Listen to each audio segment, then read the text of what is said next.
Welcome to the Espresso with Omar Podcast. I'm your host, Omar, and today my goal is to give you an espresso shot of motivation, an espresso shot of encouragement for your day, for your morning, for your life.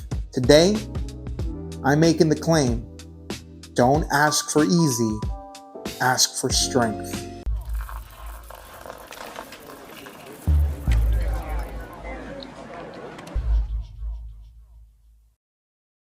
Easy and comfortable keep you exactly the same. Difficult and challenge make you better. Nobody wants to hear that. Nobody wants to hear that. Everybody wants to hear the cheat code, the shortcut, the pill to get us to where you want to be. What's the easy way? What's the way to get there faster? If you're asking for easy, you'll remain the same. You won't improve. You won't become better. If you start asking for strength, you're going to become a better version of yourself that you're going to be proud of. I have a story that I like to share with this. My son must have been a year old, and he was struggling what I thought was struggling. He had a kitchen cabinet was open, and there was a ball inside the cabinet. And he was not tall enough to reach it with his arm, but he was tall enough to see over the cabinet that there was a ball in there. So he would put his arm in, and he was so close to the ball, so close, and he was struggling. And I started to hear him whimper and cry, trying to get that ball. And as a parent, I thought, get him the ball. So I reached in, I grabbed the ball, and I gave it to him. When I tell you the anger, the disgust, the upset face this child gave me when I gave him the ball, he looked at me and just threw it back into the cabinet and continued to struggle to get the ball out. I immediately understood what he was doing. What he was doing was not enjoying the outcome of what he was doing. He was enjoying the struggle. He was learning so much and having such a good time, whimpering and crying, mind you, as he struggled to get that ball. Because in that struggle, in that difficult moment, he is learning. He's developing skills. He's on his tippy toes. He's using his legs differently. He's reaching fully with his arm. He's exploring the limits of his body and what he can do, the limitations on his young, small body as he reaches for the ball, which is his goal.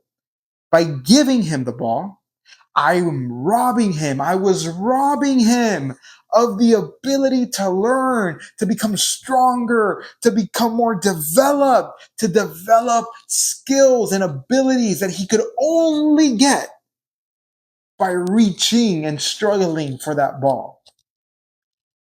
Don't ask for easy, ask for strength. One of the challenges that I see with people understanding this concept, with understanding that it's not about it being easy, it's actually about it being challenging and you becoming stronger, is the experience a lot of us had in grade school. Unfortunately, whether it was through homework, whether it was through classwork and hard classes, impatient adults, impatient adults, and destructively criticizing adults have convinced you that making mistakes is a bad thing. I'm talking the parent that was in your ear. Why are you getting this wrong? Why are you not getting it? You're so dumb. You're not even trying. You shouldn't make mistakes. I'm talking that teacher that was destructively criticizing. Oh, you're never going to get this. You're not even trying. Oh, you're going to be a loser.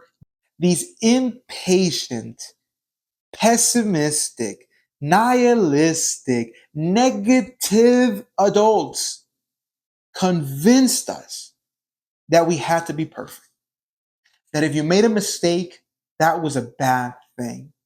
Well, I'm here to tell you that is not true at all. That's not true at all. If it's easy, you're not learning. If it's difficult, and you work through the difficulty with someone there to help you and guide you, you become better, you become stronger, you learn, and you actually improve in whatever it is you're working on. So these adults have really created a problem, have really created a challenge for us now in adulthood ourselves, because we really believe that if you make mistakes, that this is a bad thing, so I shouldn't even try. So I should actually want things to be easy for me. I will follow the path of least resistance. Not true.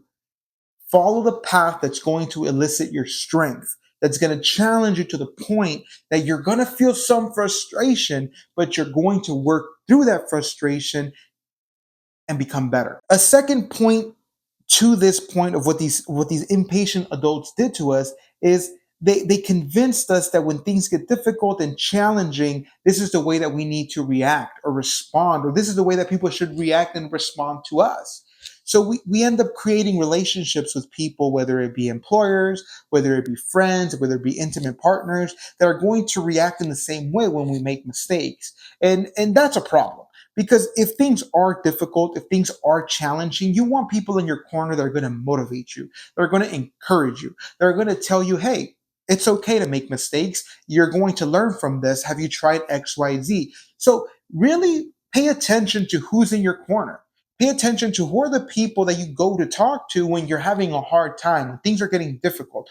Are you going to people that are going to give you the out? Are you going to go to people like me that I was for my son that are going to just give you the ball? Are you going to go to people who are going to hold space for you and say, hey, I hear you. Hey, that's tough. Hey, that is tough, but good for you for sticking it out. This is what I think you can do. This is how I think you can face this challenge, right? Are you surrounding yourself with people that are at bat with you, or they're bringing you down? That's important, because if you're with people who are going to give you the out and make it easy for you, you're not going to learn. But if you're with people that are impatient and destroying you in a critical way, you're not going to accept the fact that it's supposed to be challenging. So these are something that you have to keep in mind, that are a direct result of the voices of the people, of the adults that were there when you were a child, whether it be in grade school or in your home life, that were in your ear when you were making mistakes, which that's part of the process. By falling, you learn to walk. I have a daughter now. She's 1 year old, and this baby girl, she will fall all the time. And she's a tough little girl. She is tough. But if I were to give you a number of how many times she falls in a day, 100 times, and they're not all leading to crying and to tears. It's just part of the process. She walks, boom, she falls on her bum. She walks, she trips, she falls on her bum. She gets back up. If every time she fell, I ran to her and picked her up and made a scene and said, oh my God, it shouldn't be hard for you to walk. I'm going to hold your hand every time, or I'm going to carry you. She's not going to learn to walk. She's going to continue to fall. Or if every time she fell, I yelled at her and I said, how dare you fall? Get up and walk, you little child. I'm going to destroy her. Who's in your corner? Who's in your ear? Who's supporting you? Who's on your team? Who was on your team when you were a child? Who led you to believe that the easy way is the way? And who led you to believe that making mistakes is wrong? Because we need to cut that. We need to cut that. That's not true. You want to be surrounded by people who are going to support you, and you want to accept the challenge and work through it with support. If you lower the bar, you're going to settle under it. If you raise the bar, you'll go further than you thought. The way that I like to wrap this up in my mind, the way that I like to view this and visualize it is, you want to shoot for the stars, land on the moon. Now, I know some people say this the other way. They say, you shoot for the moon, land on the stars. Uh, it's just incorrect factually. Scientifically, that is not the case. The closest star in our solar system is the sun, which is further away than the moon. So I say shoot for the stars, land on the moon. When you're setting up goals, I always like to shoot very big. I like to not have any limits on where I can go if I take on this challenge head on, and then I accept where I fall. Right? So I'm going to shoot for the stars. What's the goal here? The goal, we're going to go for 100. Right? We're going to go for 100. Oh my god, that's a lot. But guess what? I might hit 50. But if I had set the goal at 50, I might have hit 30. Right? So I'm making the goal large, grand. I'm not putting limits on myself, and I'm accepting my limitations when they're there. If the moon is where I land, that's where I land, but I'm not going to limit myself at the beginning of the process. I'm not going to lower the bar. I'm going to raise the bar, and I'm going to shoot for the bar and go further than I could have imagined. The other thing that bothers me personally is whether it's because of the childhoods that we had, whether it's because of the voices that we had in our minds and in our ears when we were growing up, the destructive criticizing adults, the impatient adults, the adults that want to pamper you and make everything easy, whatever it is, we've come to believe that we can't do more. We've come to believe that things are just too difficult. Things are just too hard, right? Whether it be social issues, whether it be financial, whether it be personal, relational, even things in our larger governments. We have come to believe that we can't make a change. We can't make a difference. There's nothing we can do. This is not possible. And I'm deeply, deeply offended by this type of thinking because when I think about my history, when I think about just my genetics and I think about who came before me, right? I come from Salvadorian immigrant parents. And I've spent a good amount of time in my adult life studying the civil war that happened in El Salvador in the 70s, 80s. This was gruesome. This was awful. This was horrible. We're talking bombs going off in the city. We're talking bridges being blown out. We're talking children being taken for war on both sides. And that's where I come from. My parents, my father and my mother, escaped the Civil War, went on the journey of their lives to migrate to another country, not knowing if they were going to survive. They get to this country, they don't speak the language, they learn to speak the language, they get a job, they maintain a job, they find a way to survive. And here is their son who thinks, I can't do it. It deeply offends me when I hear people that come from genetics, that come from places where it took strength, where it took grit, where it took resilience to be able to get out, and then they say they can't do it. We have to start checking our DNA. We have to start checking our DNA because we don't come from people that are weak. And even if you want to broaden the scope, if you want to broaden the scope of humanity, just humans in general, the 20th century was war ridden. We had two world wars in the 20th century, two world wars.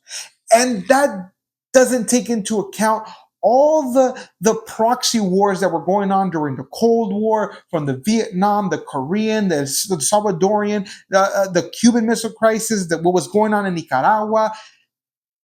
And here we are in the 21st century with that history behind us. And we're throwing in the towel, we're giving up because it's hard, because we want it to be easy, because we're afraid of making mistakes. You should be deeply offended by this as well. Because you don't come from weakness.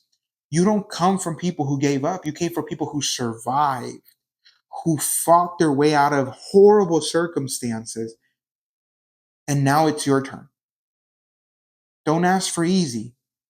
Ask for strength.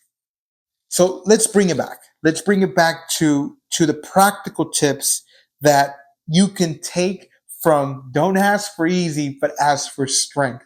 So if your goal is to lose some weight, start working out, start a business, start a project, go back to school, get a different job, whatever it is that you're trying to do to make your life better and build yourself in a better way. And you know it's not easy, but you shouldn't ask for easy. Well, when it gets hard, you got to ask yourself, can I do one more? Can I go for 10 seconds longer? Can I try one more time? Can I stay up for 10 more minutes? Can I stay up for 5 more minutes? This is really important. When I was on my weight loss journey, I lost over 100 pounds. One of the things that I started doing was running, and running was very difficult for me. And when I would go out to run in the streets, and things would get really difficult and really tiring. I would say, can I just make it to the next light post? Can I make it to the next one? And every time I would pass by the lights, I would dab them up. I would fist bump them. I would fist bump every single one. Like, I made it to this one. Okay, I made it to this one. And in any given street, there could be 20 of them. But I would always tell myself, when it got hard, can I make it to the next one? Can I make it to the next one? Because if I can make it to the next one, I can keep going. If I can stay up for 5 more minutes, I can keep going. So when things get hard, in whatever it is you're doing, ask yourself, can you do one more? Can you go a little bit longer? Can you go a little bit further? Number two, someone else is already doing what you think is hard now and it's easy to them. Seek them out. This is the power, the value of mentorship, of tutoring, of friendships, of connections. Whatever it is that is hard for you now, there is someone out there that finds this very easy. Find them, connect with them, learn from them so that you can make your path, you can make your journey a little bit more doable, because it's hard, it's challenging. This goes, from hiring a personal trainer, from hitting up your friend on Instagram that works out all the time and saying, "Hey, can I join you for a workout?" This is as simple as going on YouTube and YouTubing a podcast, a video, an informative of the thing you're having a hard time with. Using the collective knowledge of people that find what you're finding difficult not that difficult, and learning from them. Number three, be willing to learn from others. Don't just convince yourself that it's impossible to learn whatever it is you want to learn. You want to be able to convince yourself that it is possible. Just because it's hard for you doesn't mean it's impossible. Be willing to learn from others. Be open. Understand that it's going to be a process and it's going to be challenging. But if you are not self-talking yourself into believing that it is possible for you, you're already limiting yourself.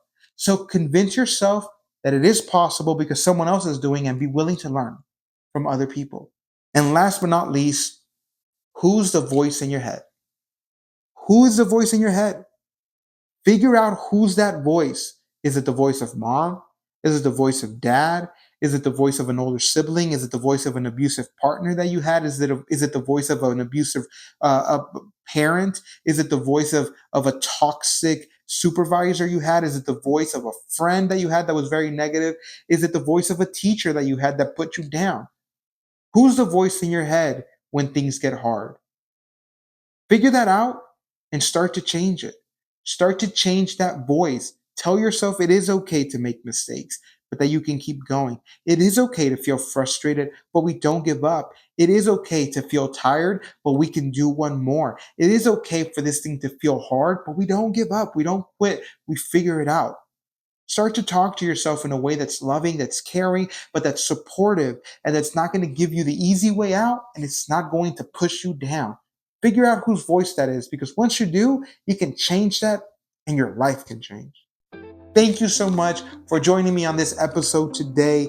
I hope you got an espresso shot of motivation. And remember, don't ask for easy, start asking for strength. I just want to take a minute to thank you from the bottom of my heart for you watching this episode. If you're watching this episode today, I just want to tell you thank you, thank you, thank you. It means so much to me. I am on my own journey trying to figure this out. So I would really appreciate if you give me a like, if you left me a comment, if you gave me some feedback, if you DM me with what you think I can do differently. I really appreciate you clicking on this episode. And once again, I hope you got an espresso shot of motivation for your day, for your morning, for your week, for your life.